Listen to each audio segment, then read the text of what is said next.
I always thought that if my marriage ever fell apart, it would happen in private, behind closed doors, with whispered arguments and silent stares. I never imagined it would happen like this. The air was thick with the scent of expensive wine and perfume, the kind that clings to your clothes long after the party is over. The living room was filled with people, our friends, the ones we'd spent years building memories with. I stood near the fireplace, sipping my drink, trying to shake the uneasy feeling that had been gnawing at me all evening. Then it happened. A hush fell over the room as my wife, Leona, reached for another man's hand right in front of me. Her fingers intertwined with his so naturally, so effortlessly, as if it had always been this way. Then came the smile. That smug, self-satisfied smirk I had never seen before, like she had already won some cruel, twisted game I hadn't even known I was playing. And then she spoke. "Relax, darling. It's just one night." The words were light, almost playful, but they cut deeper than any insult ever could. A chill ran down my spine. I wanted to believe I had misheard her, that this was some kind of joke, but the way she looked at me, the way he looked at her, there was no mistaking it. The room was silent. Every pair of eyes burned into me, waiting for my reaction. Some of our friends glanced away, pretending not to see. Others watched with morbid curiosity, like this was some kind of sick performance. My throat tightened. My mind screamed at me to do something, to say something. But what was there to say? What words could possibly match the sheer absurdity of this moment? I searched Leona's face for an answer, for anything that made sense. But all I found was indifference, maybe even amusement. She wasn't ashamed. She wasn't regretful. She had planned this. I could feel my grip tightening around the glass in my hand. The weight of the betrayal settled deep in my chest, making it harder to breathe. The woman I had built my life with, the one I had trusted more than anyone, had just discarded me in front of everyone we knew. And for what? A cheap thrill? A night? I wanted to scream. I wanted to ask her why, to demand an explanation, but I already knew I wouldn't get one. She didn't care. Not anymore. And maybe, just maybe, she never had. The laughter in the room started again, hesitant at first, then growing louder. It was as if nothing had happened, as if my humiliation was nothing more than a footnote in an otherwise perfect evening. The man whose hand she was holding, Graham, a guy I barely even knew, leaned in and whispered something in her ear. She giggled, actually giggled, like a schoolgirl with a crush. I felt sick. I set my glass down, careful not to shatter it, and exhaled slowly. The anger was there, boiling beneath the surface, but it wasn't the explosive kind. No, this was something colder. Something deeper. Leona thought she had one. But this wasn't over. Not by a long shot. I stood there, feeling the weight of my own stillness as the world around me moved on. The party didn't stop. The music still played, glasses still clinked, and people still talked, but there was an invisible shift, like I had become an exhibit, a man stripped of his dignity for the amusement of a crowd too polite to laugh out loud. I tried to swallow the lump in my throat, but it wouldn't go down. My heart pounded against my ribs, not from anger, not yet, but from disbelief. Was this real? Had Leona really done this? In front of everyone? She and Graham stood close now, too close, her fingers lazily running along his wrist like it was second nature. My stomach twisted at the sight. How long had this been going on? How many times had I sat across from her at dinner, completely unaware that she had already checked out of our marriage? My eyes flicked around the room. Reactions varied. Some people avoided looking at me altogether, pretending they hadn't witnessed my humiliation. Others, the ones who thrived on gossip, watched intently, their curiosity barely concealed behind false concern. And then there were a few, like my friend Jonah, standing by the drinks table, whose expression was unreadable. He knew. I took a step forward, unsure of what I was about to do. Confront her? Cause a scene? Walk away? My body felt disconnected from my thoughts. But before I could decide, she spoke again. "Oh, come on, don't be dramatic." Leona's voice cut through my haze like a blade. I turned my head to face her, my breath slow and controlled. She looked at me with an expression that was almost bored, as if I were an obstacle to her fun. "You always overthink things, Conrad," she continued, taking a sip from her wine glass, her other hand still resting lightly against Graham's. "It's just one night. You'll survive." A sharp, bitter laugh almost escaped me. Just one night? She was acting like she had asked to borrow my car, not like she had just humiliated me in front of our closest friends. I clenched my fists by my sides, not out of anger yet, but out of restraint. The numbness was wearing off, and something far worse was creeping in. "How long?" My voice was quiet even, but it carried weight. Leona arched a brow, feigning confusion. "How long what?" I exhaled sharply through my nose. "How long has this been going on?" The room seemed to still for a moment. The people closest to us pretended they weren't listening, but I could feel the tension crackling in the air. Leona let out a soft sigh, tilting her head. Oh, Conrad. Does it really matter? That was it. That was the moment something inside me broke. I had spent years, thinking we were building a life together, believing we had something real. And yet here she was, treating it like a joke, like I was the fool for even caring. She gave Graham's hand a light squeeze, then turned her attention back to me. Look, if it bothers you that much, you can go. No one's stopping you. There it was. The dismissal. The invitation to disappear quietly. I took a slow, measured breath, forcing the rising heat in my chest to settle. Walking away now would mean letting her win. It would mean letting her rewrite our story, turning me into the pathetic husband who slunk away while she moved on right in front of me. No. She wanted me to break.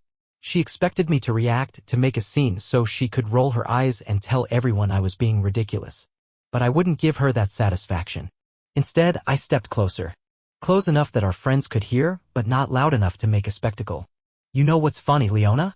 My voice was calm, steady. She blinked at me, caught off guard by my tone. I thought I knew you. But looking at you now? I don't think I ever did. A flicker of something crossed her face, something unreadable. She opened her mouth as if to respond, but I didn't give her the chance. Enjoy your night, I said simply, turning away before she could see whatever pain was still left in my eyes. I wasn't leaving because she told me to. I was leaving because I chose to. And that made all the difference.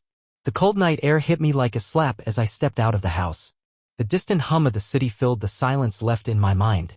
I kept walking, my hands shoved deep into my pockets, not even sure where I was going. All I knew was that I couldn't stay in that house a second longer. Not with her. Not with him. Not with the way they looked at me like I was nothing more than a relic of Leona's past, a man she had long since outgrown. My pulse still thundered in my ears. The weight of what had just happened pressed down on me, but the anger? It hadn't come yet. Not fully. Right now, there was just this numb, hollow feeling in my chest, like someone had reached inside and scooped out everything that made me me. I stopped at the curb, staring at my car but not reaching for the door handle. I could still hear her voice in my head. Oh, Conrad. Does it really matter? Yes. Yes, it did. It mattered because I had given her everything. Years of my life. My trust. My love. And she had thrown it away like it was nothing. I let out a slow, shuddering breath and rubbed a hand over my face. My reflection in the car window looked back at me, a man whose world had just shifted beneath his feet. I barely recognized him. Behind me, the front door opened and I stiffened. Footsteps on the driveway. I turned, half expecting Leona, ready for her to come out and twist the knife even deeper. But it wasn't her. Jonah stood there, hands in his pockets, his face unreadable in the dim porch light. For a long moment, we just stared at each other. Then he sighed and walked closer. I was wondering if you were gonna hit him, he said. His voice was low, careful. Like he wasn't sure what state I was in. I let out a short, humorless laugh. Would it have made a difference? Jonah didn't answer right away. He glanced back at the house, at the warm glow of the windows, then shook his head. Probably not. I exhaled, staring at the pavement. How long did you know? My voice was flat, but the question was heavy. Jonah stiffened. I caught the way his jaw tensed, the flicker of guilt in his expression before he finally spoke. A while. I laughed, but it wasn't a real laugh. More like an exhausted, bitter sound that barely had the energy to leave my throat. Of course you did. Conrad, man, it wasn't my place to say anything. I thought you knew. You thought I knew? I snapped, finally turning to face him fully. Anger, sharp and unexpected, crackled beneath my skin. You thought I was just okay with my wife screwing around behind my back? You thought I was just playing along. Jonah winced. I didn't mean it like that. I ran a hand through my hair, stepping back. My body felt tense, wired, like I was finally coming down from the shock of it all. You should have told me. Jonah sighed. Yeah, maybe. But would you have believed me? I opened my mouth, then closed it. Would I have? If Jonah had come to me weeks, months ago, and told me that Leona was cheating, would I have listened? Or would I have convinced myself he was wrong? That Leona would never do something like that to me? I swallowed hard, realizing the answer. Jonah must have seen it on my face because he nodded, stuffing his hands deeper into his jacket pockets. Look, man, you don't have to stay here tonight. Come crash at my place. Clear your head. I hesitated. Everything inside me screamed that I shouldn't leave. That walking away meant letting Leona win. That if I left, I would wake up tomorrow and realize this was all some horrific nightmare. But I knew better. This wasn't a dream. It was real. And I needed to get out. I exhaled slowly and gave a small nod. Yeah, okay. Jonah clapped a hand on my shoulder, a silent reassurance, and I followed him to his car. As we pulled away from the house, I didn't look back. I wasn't ready to face what came next. I barely remember the drive to Jonah's place. My body sat stiff in the passenger seat, my hands clasped together, my mind racing through every possible scenario, every possible explanation. I wanted to believe there was some rational reason for what Leona had done, something that would make it all make sense. But there wasn't. She hadn't tripped and fallen into another man's arms. She hadn't been coerced, hadn't been backed into a corner. She had chosen this. She had looked me in the eye, smirked, and chosen this. Jonah didn't say much as he drove. I appreciated that. I wasn't ready to talk, and I didn't want his sympathy. I didn't want a pep talk. I just wanted silence. By the time we reached his place, I felt drained, like my own exhaustion was pressing down on me from all sides. Jonah led me inside, flipping on the lights, and gestured toward the couch. Make yourself at home. There's beer in the fridge. I'll grab you some clothes if you want a shower or whatever. I nodded, barely processing his words, and collapsed onto the couch, my head falling into my hands. Silence. For the first time since this nightmare started, I was alone with my thoughts. And that was when it really hit me. Leona was gone. Not physically. She was still at that party, probably laughing with Graham, probably wrapped around him. But in every way that mattered, she was gone. The woman I had loved, the one I had trusted, had never really been mine, had she? I thought about all the moments that, in hindsight, should have been red flags. The late nights when she worked late. The times she pulled away from my touch. The way she had stopped looking at me like I was hers. Had she ever been mine? I clenched my jaw, my hands gripping my knees as I fought the anger bubbling inside me. I didn't want to feel like this. I didn't want to be the guy sitting in his best friend's apartment, drowning in self-pity because his wife had humiliated him in front of everyone they knew. But wasn't that exactly what I was? The thought made me sick. Jonah reappeared with a pile of clothes in his hands and set them on the armrest. Bathrooms down the hall. You good? Was I good? No, I was far from good. But I nodded anyway. Yeah, thanks, man. Jonah hesitated for a second before clapping me on the shoulder. Get some rest. We'll talk tomorrow. I wasn't sure if I wanted to talk tomorrow, but I appreciated that he didn't push. Once he disappeared into his room, I stared at the pile of clothes for a long moment before finally standing up. A shower. Maybe that would help clear my head. Maybe I could wash away the weight of tonight and pretend, just for a little while, that my life wasn't falling apart. The water was scalding hot, but I barely felt it. I stood under the spray, watching as the water streamed down the drain, taking nothing with it. I wanted to feel something.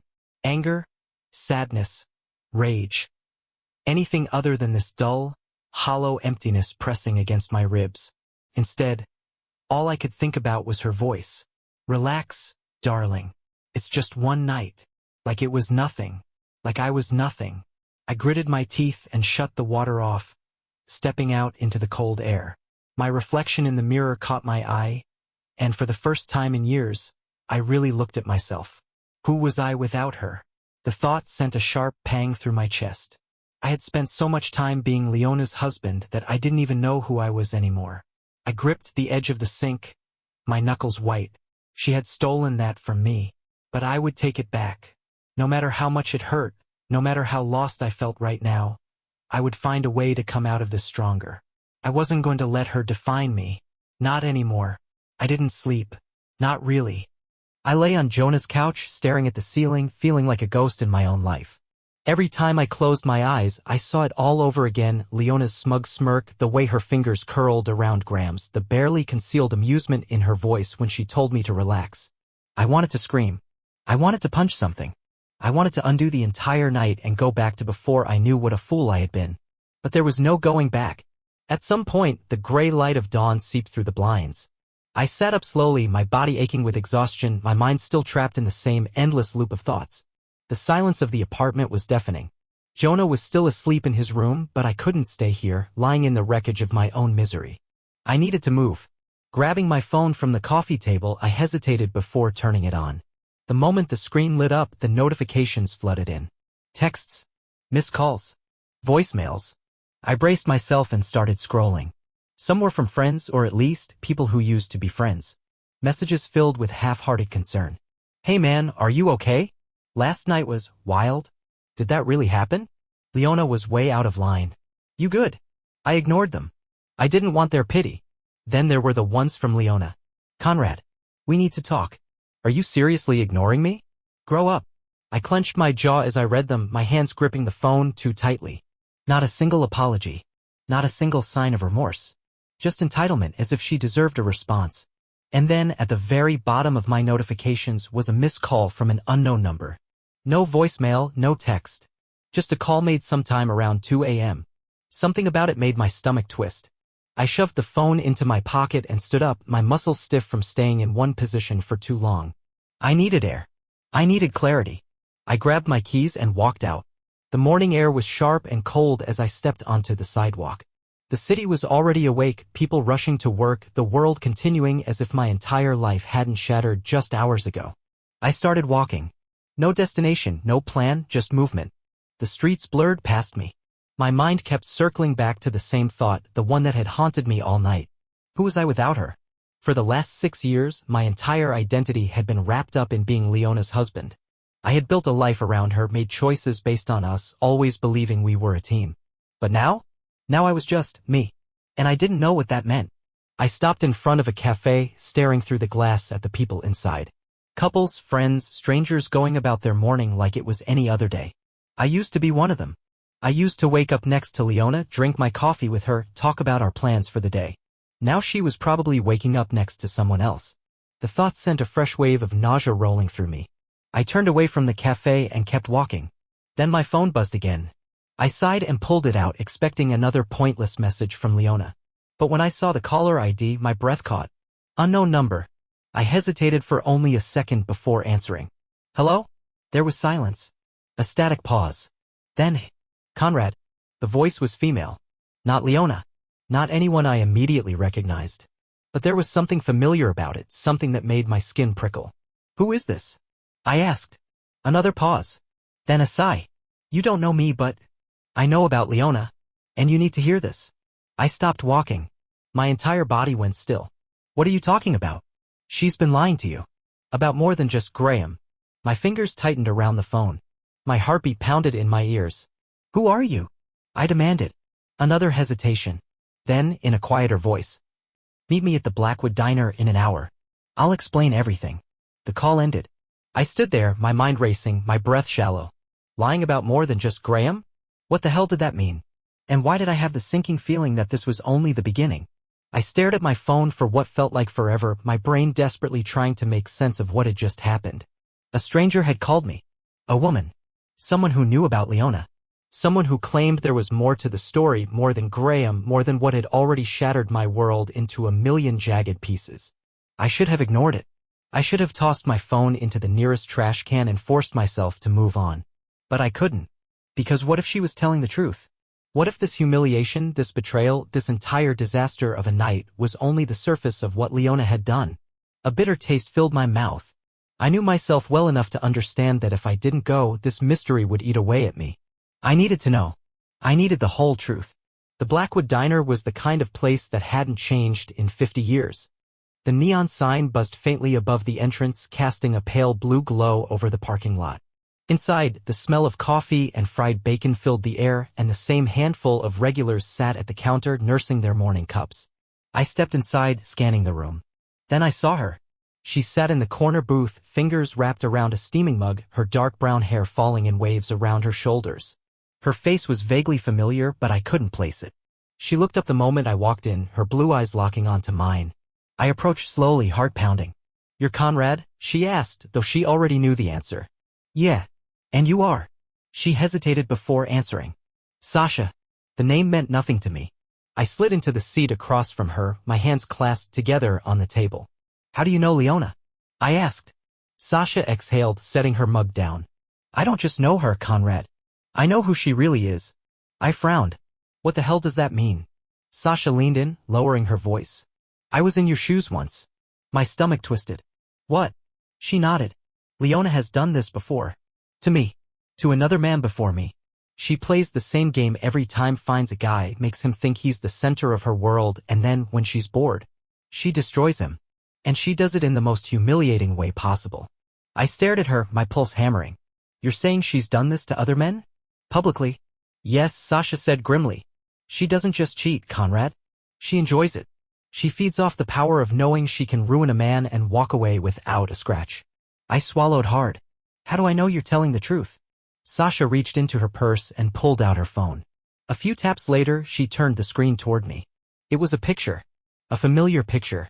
Leona sitting on a man's lap at a bar, her arms wrapped around his neck, her smile lazy and satisfied. I clenched my fists. Who is that? I asked, my voice low. That's Mason, Sasha said. My ex. He was your version of Graham. I couldn't breathe. Leona had done this before. More than once. She had perfected it. I shook my head, my mind scrambling to process it all. Why are you telling me this now? Sasha exhaled. Because I know how it feels to be blindsided. To wake up and realize the person you loved never really existed. And because I heard what she did to you last night, and I figured you deserved to know that it wasn't your fault. Something inside me cracked. All this time, I had been blaming myself, wondering if I had been too boring, too predictable, too easy to leave. But it had never been about me. Leona was simply built to destroy. I stared down at the table, my breath shaky. So what happened to Mason? I asked finally. Sasha hesitated. He never recovered from it. He lost everything. His job, his reputation. Leona made sure he was ruined before she moved on. And when she was done, she disappeared like he never existed. My blood ran cold. Conrad. Sasha's voice softened. I don't know what her endgame is with you, but I can promise you this, she's not done yet. I looked up. What do you mean? She swallowed. She's going to make sure that when she leaves you, you don't just lose her. She's going to make sure you lose everything. A sickening weight settled in my chest. Leona hadn't just been humiliating me. She was setting me up. And if I didn't do something fast, I was going to lose a lot more than just my marriage. The diner felt smaller, the walls pressing in on me as Sasha's words settled deep into my bones. She's not done yet. Leona wasn't just a cheater. She was a predator. A woman who didn't just leave men, she destroyed them. I had spent the last 12 hours reeling from her betrayal, convinced that the worst had already happened. But if Sasha was telling the truth, then last night had only been the beginning. I clenched my fists beneath the table, my knuckles turning white. Why are you so sure she's not done? I asked, my voice barely above a whisper. Sasha didn't hesitate. Because I've seen this play out before. She starts with the public humiliation, making you feel small, powerless. But that's just the appetizer. The real damage comes after. I swallowed hard. What happened to Mason? Sasha exhaled slowly like she was pulling a painful memory to the surface. At first, she played the victim.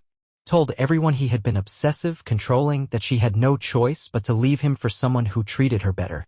People ate it up. He lost friends, connections, his entire support system. Then she went after his career, spread rumors about him at work, made sure his boss started questioning his judgment. Within 6 months, he was unemployed and completely alone. I felt something dark twist in my stomach. And after that? Sasha shook her head. He tried to fight back, but by then it was too late. He was already the villain in her story. No one believed him.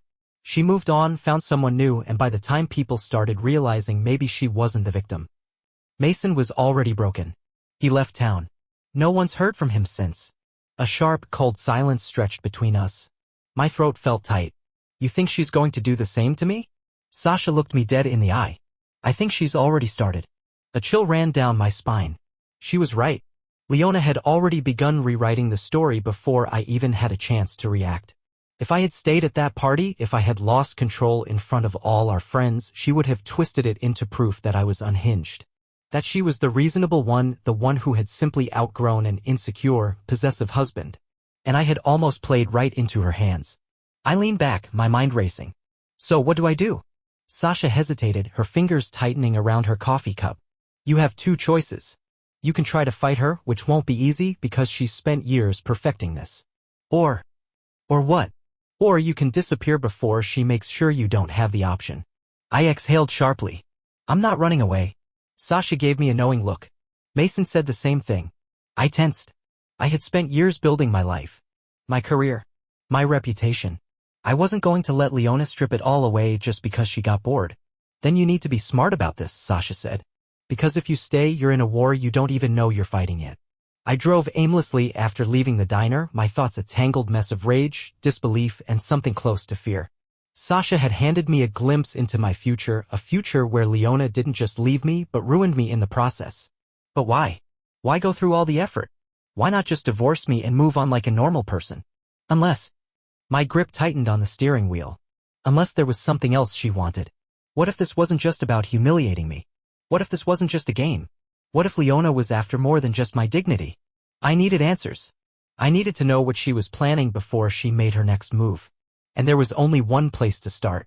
I pulled into my driveway just before noon. The house looked the same as I had left it except for one thing. Leona's car was gone. I took a steadying breath and stepped inside. The silence felt heavy, thick with the ghost of last night.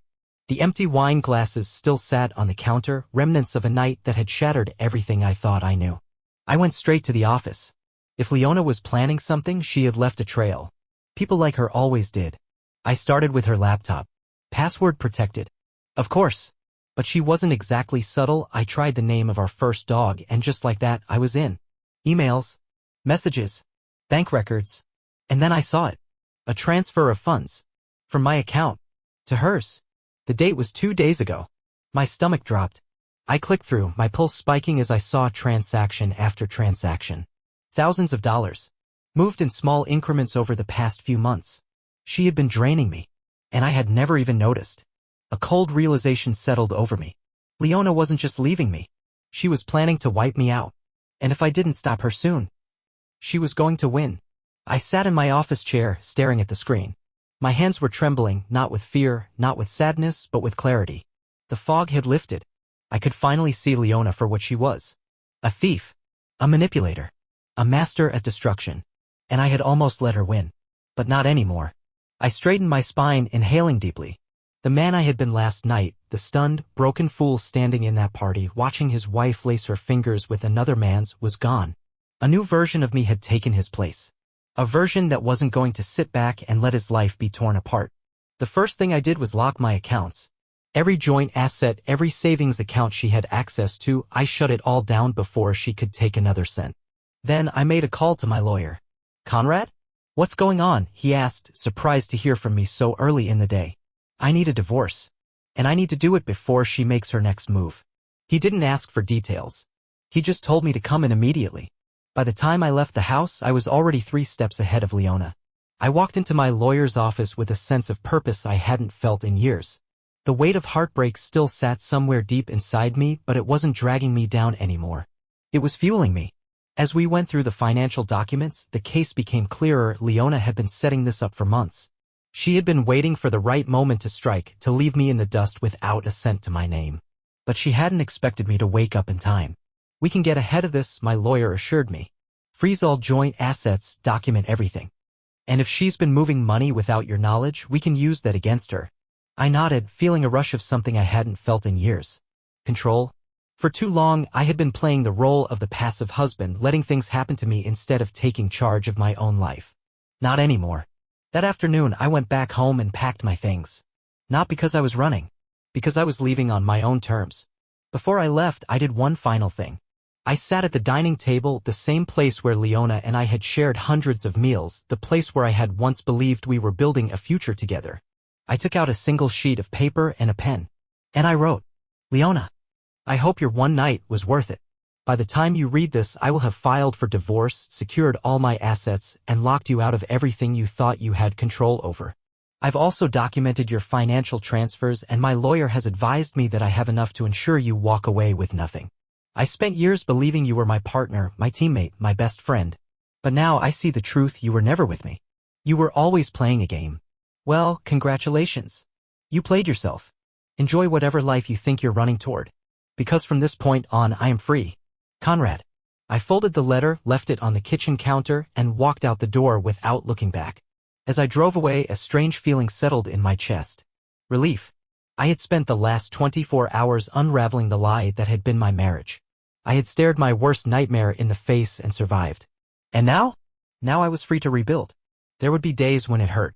Nights when the weight of betrayal would creep back in. But I knew one thing for certain. I was never going to be that helpless man at the party again. I was never going to let someone like Leona control my life. From this moment forward, I was in charge of my own story. And I couldn't wait to see what came next.